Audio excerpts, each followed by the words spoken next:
Salut à vous, aujourd'hui on va voir le Mawashigiri. Allez, c'est parti.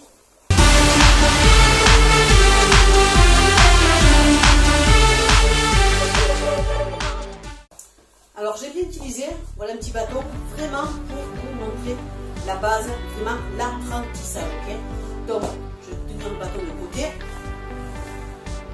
monter le genou de l'autre côté. Je vais venir pivoter, regardez mes orteils, jusqu'à que mon genou se retrouve dans l'axe. Arrivé ici, je n'ai plus qu'à faire mon extension.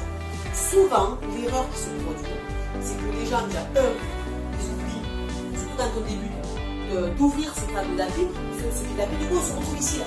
On a du mal, ok. Donc la priorité, c'est pivoter. Je vous montre exprès, tac, tac, tac, tac.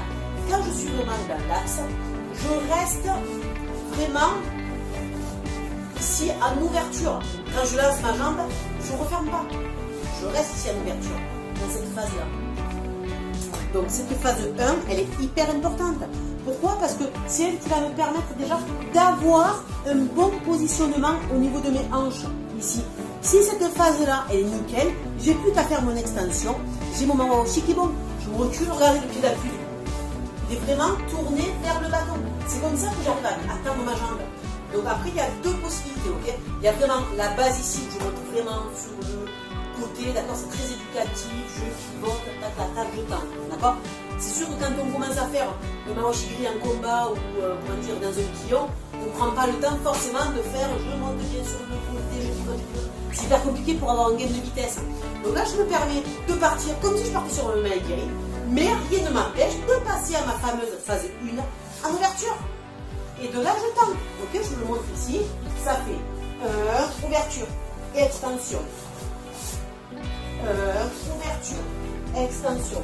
Donc fluidifier, ça fait ça. Tac. Tac. Tac. Donc, une fois qu'on a bien compris cette fameuse phase 1, extension, vient, d'accord, l'idée de ne pas se laisser embarquer sur la vitesse du mawash. C'est-à-dire pas faire ça. Ok, on risque, comment dire, d'être atteint dans le dos.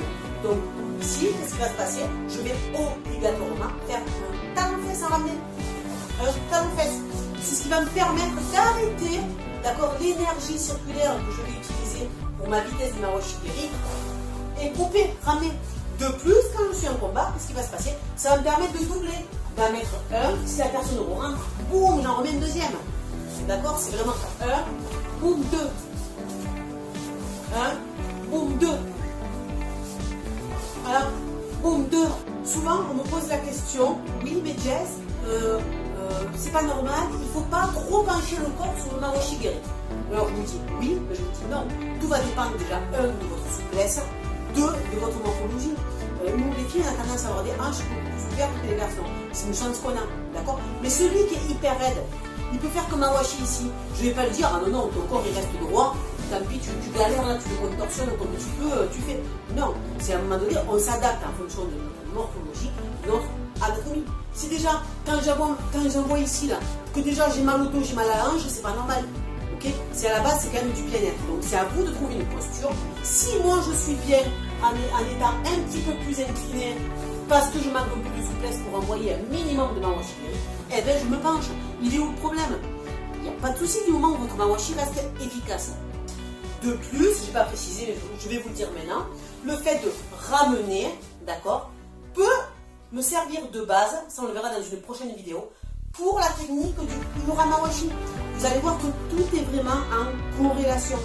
Alors, j'ai maintenant la question de la frappe. Il y a quand même une différence entre la technique pure, d'accord, et ensuite la notion de puissance.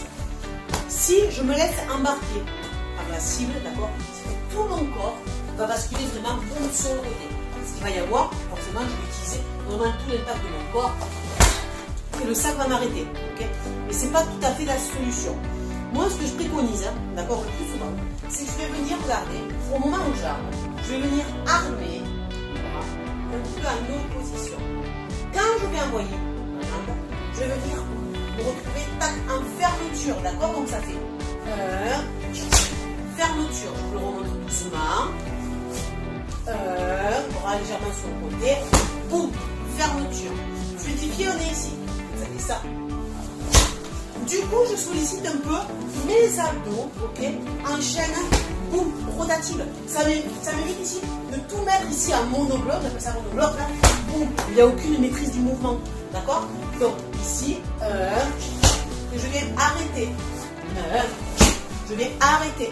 C'est pour ça que c'est important aussi d'avoir dans cette fameuse phase 1, d'accord, une espèce de dynamique, de manière à ouvrir rapidement. Tac, le pied d'appui, c'est ce qui va me donner toute la finesse, d'accord, du coup de pied. Ici, là. Vous voyez ou pas le pied, là? Je monte doucement. Voilà. Et du moment où j'ai bien compris, d'accord, cette phase 1, surtout cette posture d'ouverture, d'accord, du bassin, vous allez voir dans une prochaine vidéo, quand on verra le Uramawashi, que finalement, la phase d'ouverture du Mawashi va me servir sur la phase du Uramawashi. Donc c'est important de bien appréhender et surtout de bien s'entraîner sur cette base minimale. Pourquoi? Parce que c'est ce qui va vous permettre de pouvoir engendrer divers coups de pied. Voilà, cette vidéo est maintenant terminée. J'espère que ça vous aura donné quelques astuces pour le Mawashi Geri.